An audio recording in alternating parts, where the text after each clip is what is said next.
Hello बच्चों, कैसे हैं आप लोग। उम्मीद करते हैं आप लोग स्वस्थ होंगे, मस्त होंगे और बहुत अच्छे से आपकी पढ़ाई चल रही होगी। आज हम इस क्लास में पढ़ने वाले हैं द्विघात समीकरण।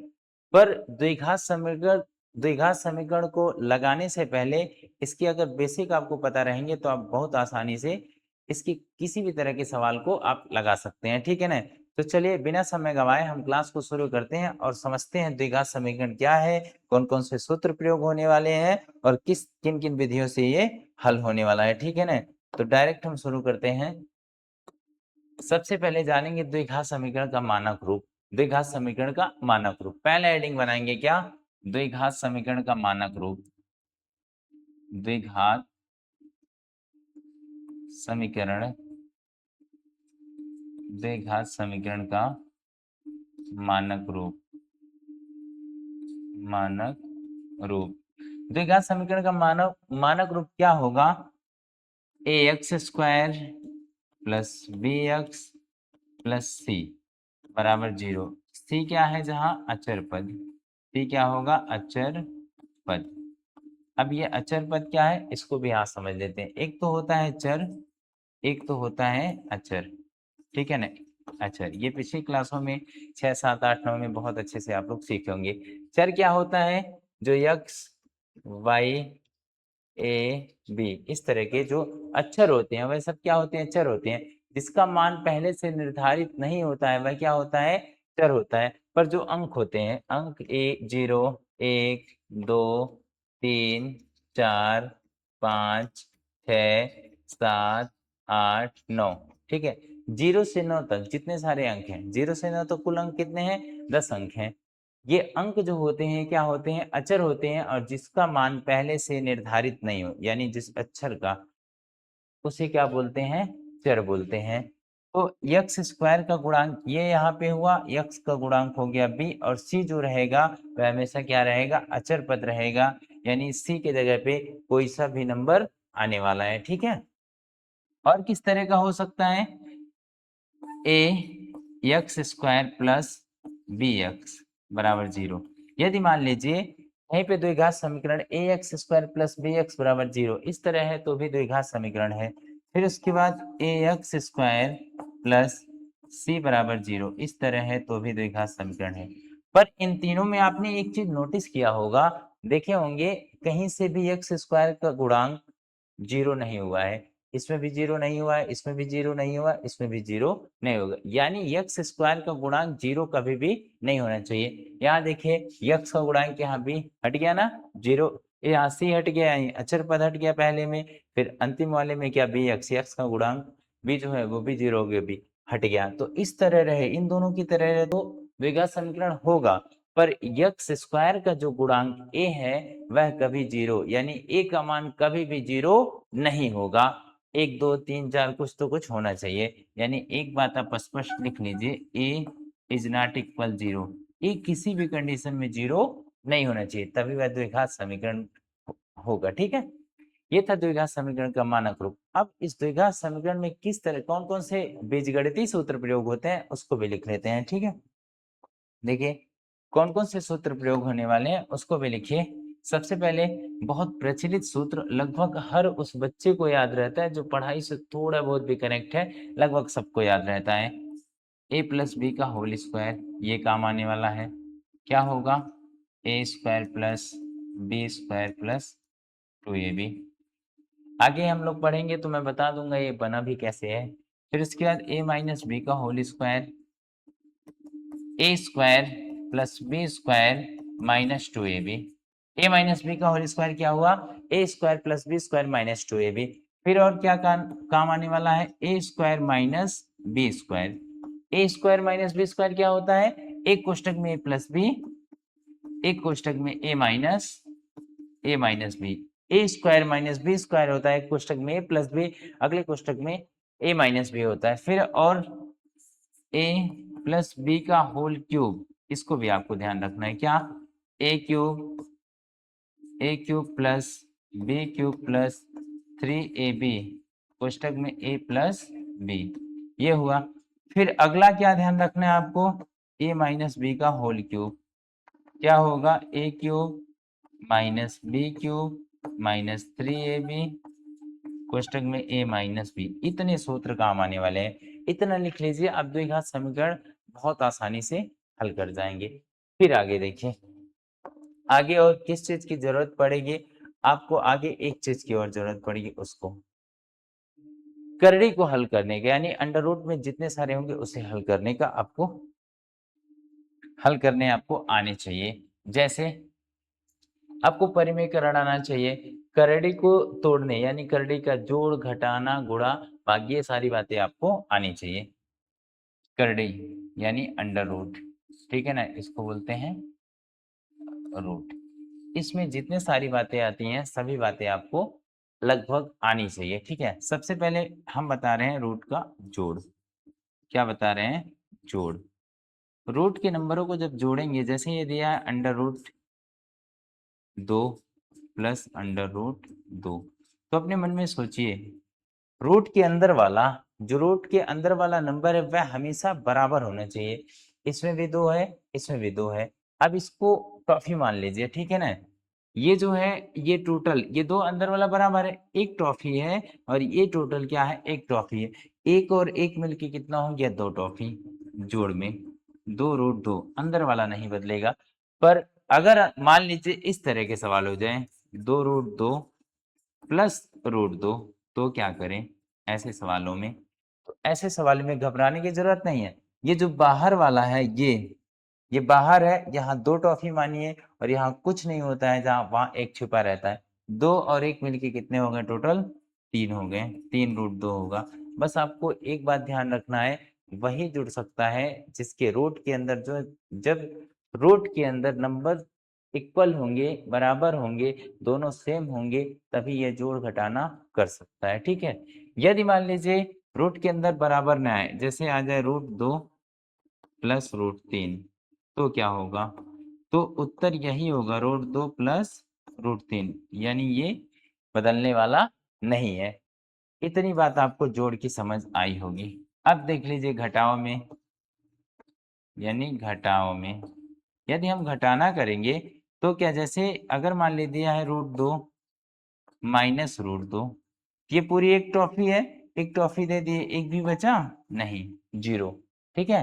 अगर मान लीजिए दिया है 2 रूट 2 माइनस रूट 2, ठीक है, तो ये 2 है और ये एक है माइनस वाला, प्लस में 2 है, तो 2 टॉफी में से एक टॉफी घटाएंगे, कितना बचेगा? एक टॉफी, यानी कितना बचा है? एक रूट अभी भी बचा हुआ है। इतनी बात आपको समझ में आई होगी।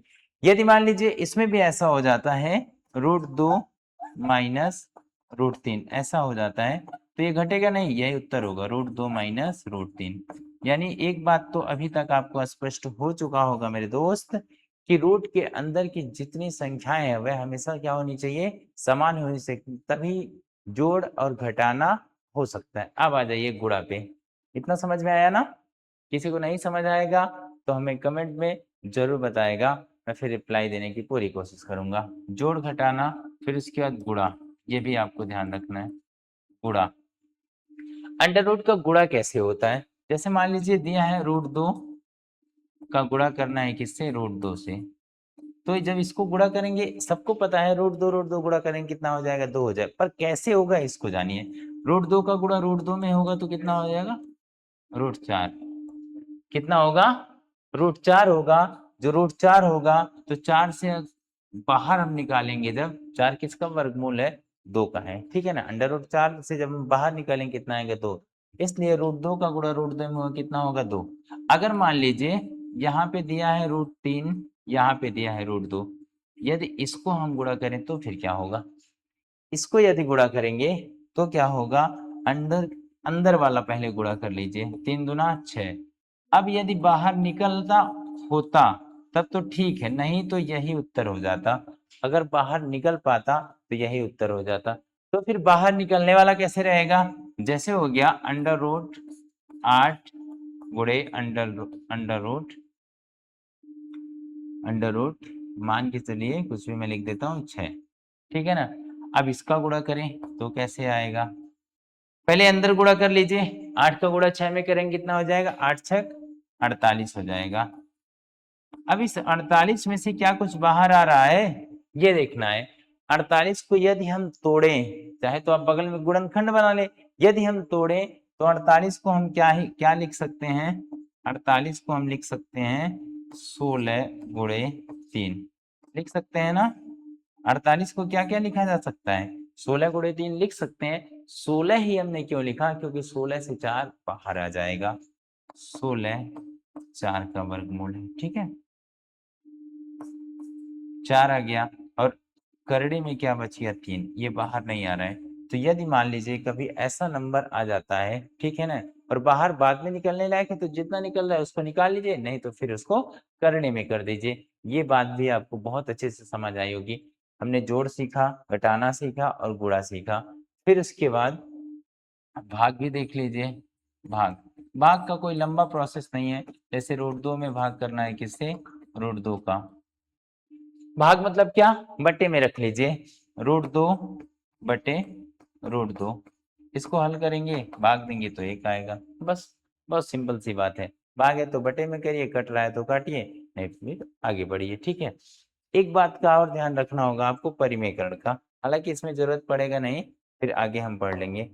अब आ जाइए, हमने क्या क्या पढ़ा। सबसे पहले हमने पढ़ा द्विघात समीकरण के मानक रूप क्या होते हैं। द्विघात समीकरण का मानक रूप होता है ax square plus B x plus c. C हमेशा क्या होगा, अचर पद होगा, बराबर 0। द्विघात समीकरण इसके रूप का भी हो सकता है ax square plus B x बराबर 0। इसके भी रूप का हो सकता है ax स्क्वायर प्लस सी, यानी अचर पद रहे, यानी बी एक्स गायब रहे या फिर सी गायब रहे तो भी 0 हो सकता है। पर ध्यान रखना, कभी भी एक्स स्क्वायर का गुणांक ए 0 नहीं होना चाहिए। तीनों कंडीशन में तभी ये क्या है, द्विघात समीकरण है। फिर हमने पढ़ा इसमें चर और अचर। चर क्या होता है, वह संख्या जिसका मान निर्धारित नहीं होता है उसे क्या बोलते हैं, चर बोलते हैं। फिर हमने पढ़ा अचर, 0 से लेकर 9 तक जितनी संख्याएं होती हैं सभी के सभी क्या है, सभी के सभी अचर है। अब 0 से लेकर 9 तक जितनी संख्याएं हैं उन्हीं से तो बनती है, जितना दुनिया में नंबर बनता है 0 से लेकर 9 तक जितनी संख्याएं हैं इसी से दुनिया के सारे नंबर बनते हैं। इतनी बात समझ आई होगी। फिर हमने पढ़ा, ये सूत्र काम आने वाला है, a प्लस बी का होल स्क्वायर क्या होगा, a square plus b square plus 2ab। फिर हमने पढ़ा a माइनस बी का whole square a square plus b square minus 2ab। फिर हमने पढ़ा a square minus b square, तो एक कोष्टक में a प्लस बी, एक कोष्टक में a माइनस बी। फिर हमने पढ़ा a माइनस बी का whole cube, a cube plus b cube, a minus B का होल क्यूब पढ़ा हमने, a cube minus B cube minus 3ab कोष्टक में a माइनस बी। फिर हमने पढ़ा a प्लस बी का whole cube, a cube plus b cube plus 3ab कोष्टक में a प्लस बी। इतना सारी चीज हमने इसमें पढ़ा, ये भी बहुत काम आने वाला है इस चैप्टर में।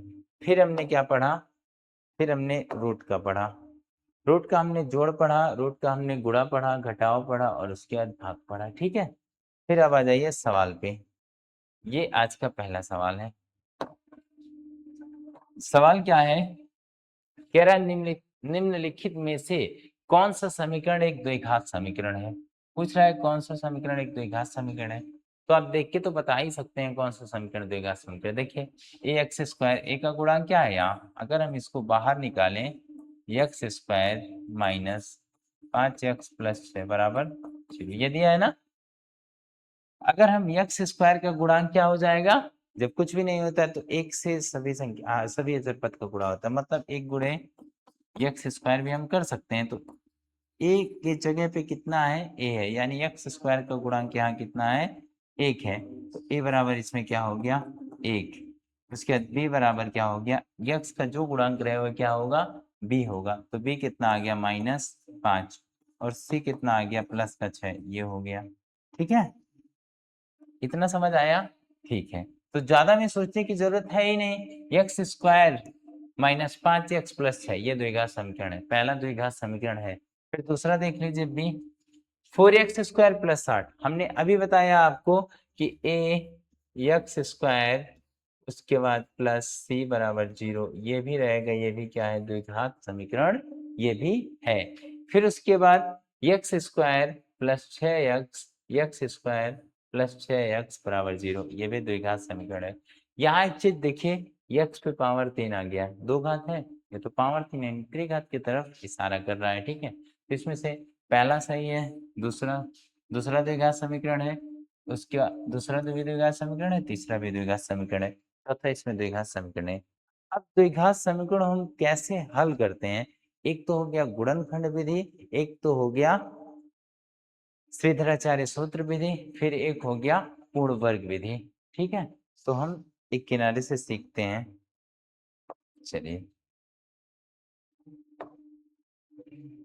अभी सवाल को इसको हल करना हो, ठीक है ना, इस सवाल को हल करना हो, लेकिन इससे पहले हम एक सवाल और देख लेते हैं। जी, जैसे एक सवाल दिया रहे द्विघात समीकरण का, x square plus x minus 6 बराबर 0। एक दूसरा सवाल यही लिख दे रहे हैं, x square minus x minus 6 बराबर 0। बहुत सिंपल सा सवाल हमने लिखा हुआ है। अब इसको हमें हल करना है। सबसे पहला जो नियम है गुणनखंड विधि, उसी से हम इसको हल करते हैं। ठीक है, गुणनखंड विधि हल करेंगे इसे, तो क्या होगा, सबसे पहले आपको यक्स स्क्वायर प्लस यक्स ऐसे लिख देना है। ठीक है, अब आपको कहाँ देखना है, यहाँ पे देख,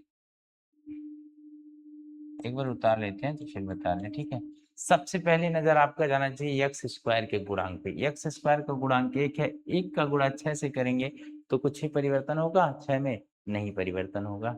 ठीक है ना, तो दूसरी बार आपका ध्यान देना चाहिए यहाँ पे, और इसमें यक्स के साथ कौन गुणा कर रहा है। यक्स के साथ जब कुछ भी नहीं गुणा करेगा तो कितना गुणा करेगा, 1 गुणा करेगा। तो 6 के बारे में, 6 के बारे में ऐसे दो नंबर सोचिए, यदि यहाँ चिन्ह माइनस का दिया है तो घटा के, यदि यहाँ प्लस का रहता तो जोड़ के। दो नंबर ऐसे सोचने हैं जिनको आपस में गुणा करने पे कितना आए, 6, और घटाने पे कितना है, 1। तो क्या होगा गुणा करने पे, 3 गुणे 2, 3 दूना 6। ठीक है, उसके बाद 3 माइनस 2, घटाएंगे कितना आ जाएगा, 1। यानी 3 और 2 इसके परफेक्ट गुणनखंड बन रहे हैं। अब क्या करना है, अब आपको ऐसे इसको उतार लेना है, यक्स स्क्वायर प्लस यक्स, इतना उतारिए। फिर एक की जगह पे क्या रखिए, एक है ना यक्स का गुणांक, यहाँ क्या रखेंगे, 3 माइनस 2 माइनस 6, इसको मिटा दे रहे हैं, बराबर 0। इतना आप कर सकते हैं ना। फिर आगे यक्स स्क्वायर अपनी जगह पे, इसका इससे गुणा होगा तो प्लस हो जाएगा 3 यक्स, इसका इससे गुणा होगा, ये प्लस और माइनस क्या हो जाएगा, माइनस 2 यक्स माइनस 6 बराबर 0। इतनी बात समझ आई? ठीक, अब कॉमन लीजिए, एक बार यहाँ से और एक बार यहाँ से। इसमें भी यक्स है, इसमें भी यक्स है, तो यक्स हमने एक बार बाहर लिया, यक्स प्लस 3 आया। यक्स प्लस 3 इधर ब्रैकेट में आया तो उधर भी यक्स प्लस 3 होना चाहिए, माइनस 2 हमने कॉमन लिया तो यक्स, ये माइनस बाहर आ गया, प्लस कितना हो गया, 3 बराबर 0। यहाँ देखिए यक्स प्लस 3 इस कोष्टक में है और इसमें भी है, तो यहाँ से भी कॉमन की एक संख्या लिखिए, यक्स प्लस 3 एक बार लिखे, और इसके बाद यक्स माइनस 2 एक बार बराबर 0। यक्स प्लस 3 के बराबर एक बार 0 रखना है, एक बार यक्स माइनस 2 के बराबर 0 रखना है। यक्स प्लस 3 बराबर 0, ये प्लस का बराबर के उधर भेजेंगे, क्या हो जाएगा, माइनस हो जाएगा। आज समझे? और यक्स माइनस 2 बराबर 0 रखें, माइनस को बराबर के उधर भेजे तो क्या हो जाएगा, प्लस हो जाएगा। यक्स के 2 मान आएंगे, हमेशा यक्स के कितने मान आएंगे, 2 मान आएंगे। कौन, क्यों, क्योंकि यक्स पे पावर 2 है। ठीक है, तो यक्स का पहला मान क्या आ गया, यक्स का पहला मान -3 आया, और यक्स का दूसरा मान कितना आया, 2 आया। इस सवाल का करेक्ट उत्तर क्या हो गया, -3 और 2। ये -3 और 2 क्या आए हैं, इस समीकरण के दो मूल आए हैं। ठीक है ना, आप नाम दे सकते हो, एक का अल्फा एक का बीटा, आपकी मर्जी जैसा नाम दे। इसी आधार पे इसको आप लोग हल करेंगे। ठीक है, इस चिन्ह को देखते हुए आप लोग हल करेंगे। ठीक है, इससे आगे बहुत सारे सवाल हैं, उसको हम लोग अगली क्लास में पढ़ेंगे। हमें बस इसमें इतना सीखना था कि द्विघात समीकरण में कौन कौन से सूत्र प्रयोग होते हैं और कौन कौन से बीजगणित के सूत्र प्रयोग होते हैं, द्विघात समीकरण क्या है, उसके मानक रूप क्या है, गुणनखंड विधि क्या होता है। अगले क्लास में हम गुणनखंड विधि, पूर्ण वर्ग विधि और उसके बाद द्विघाती सूत्र, तीनों तरीका हम द्विघात समीकरण का सीखने वाले हैं। मिलते हैं अगले क्लास में, तब तक अपना ख्याल रखिएगा, स्वस्थ रहिएगा, मस्त रहिएगा। धन्यवाद।